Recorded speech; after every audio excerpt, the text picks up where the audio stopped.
This episode of the Young Turks is brought to you by Netflix. Some fascinating developments in conservative talk in America. First of all, it's plummeting. Glenn Beck has lost 9 radio outlets, okay?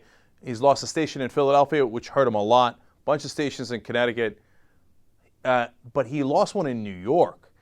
You have to understand, in radio, New York is gigantic. It's by far the most important market. It dwarfs all the other small markets combined in a lot of cases.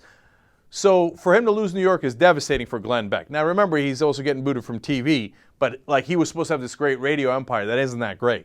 Rush Limbaugh is having some trouble with his ratings. For example, as John Avlon points out in the Daily Beast, in Charlotte, North Carolina, he's dropped from 6th to 12th. In Oregon, he's dropped from 4th to 8th. He's dropped in San Francisco. He's dropping all over the place. In fact, conservative talk is doing so poorly that the first station who carried conservative talk full-time, KVI in Seattle, has dropped the format entirely.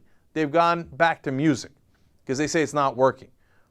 WABC is reconsidering in New York. They are the flagship for conservative talk. If they change, all of these guys are in a world of hurt. So there's all of these developments lately. But here's another interesting part of this. Former program directors and current program directors and guys that I've met at these conventions, etc., and I know where they're coming from. For decades, they bragged about how awesome conservative talk radio was. All of a sudden, they're in mid-backpedal.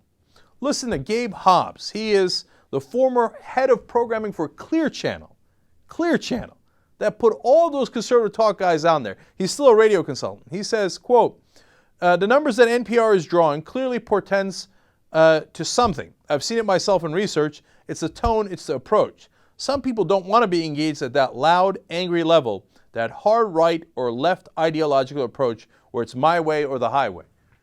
You got a guy who programmed all those conservative stations now talking about how NPR is the right model? And then he says, oh, both the hard right and the hard left. Who's the hard left?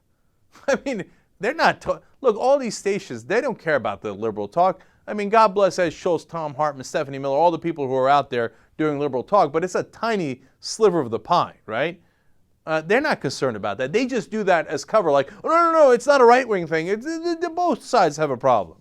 The other side already had a problem, okay? But conservative talk was supposed to be awesome and the best. Now, all of a sudden, you find out it's twang, wang, wang. That's not the case. Now, listen to Jack Swanson. He's another one of these guys that have been programming conservative talk, what people considered very successful at KGO in San Francisco. He says the hard left-wing stations, again, which ones are those? Anyway, and hard right-wing stations that were voted on by their fans in the Diary, which was more of a popularity contest, seem to be not doing so well. All right, there we have it. That's the real answer. Okay, now for a lot of you don't know this, because why should you? You're not in the industry. But radio used to be rated by what they call diaries. They'd give somebody a ratings book, and they'd say, all right, tell me what you listened to every 15 minutes for the last 3 months.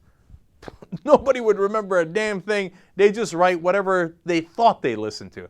I don't know. I guess I listened to Rush at some point. Everybody's always talking about Rush. I guess I listened to those wacky morning guys, whatever it is. They made it up. Nobody actually kept track. Oh, this 15 minutes, I listened to this station. It was nonsense. And I've been saying that forever. Okay? I was in the business. I know our ratings were terrific when we were on the radio. It's still nonsense. Okay? And so now they switched to people meters. These are gadgets that record what you actually listen to when you're within close enough to a radio where it can pick up the signal. It does it for you. You don't have to write down anything. You don't have to remember anything. So that's 10 times, 100 times, 1,000 times more accurate, right? So now that you've got these accurate ratings, all of a sudden it turns out all those conservative talk shows sucked. They never had good ratings in the first place. A lot of people are reporting this as their ratings are dropping. No. Their ratings aren't dropping. We're finding out what their real ratings always were. They're just dropping from the fake ratings that they had. All this invincible conservative talk radio was a mirage. Okay, it was just based on lies and a terrible way of recording ratings.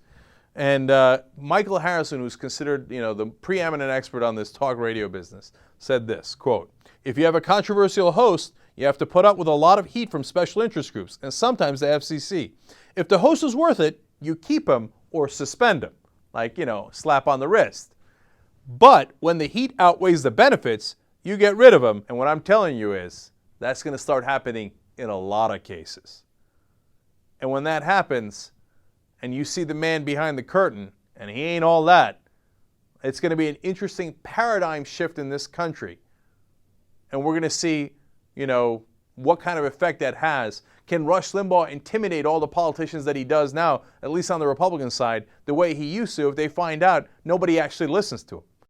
Get a load of Netflix. They deliver the movie to your house, no late charges, free shipping. You can watch thousands of movies or TV shows straight on your PC or on your television through a gaming console. Netflix.com/TYT. Free trial membership. You get Netflix all over you.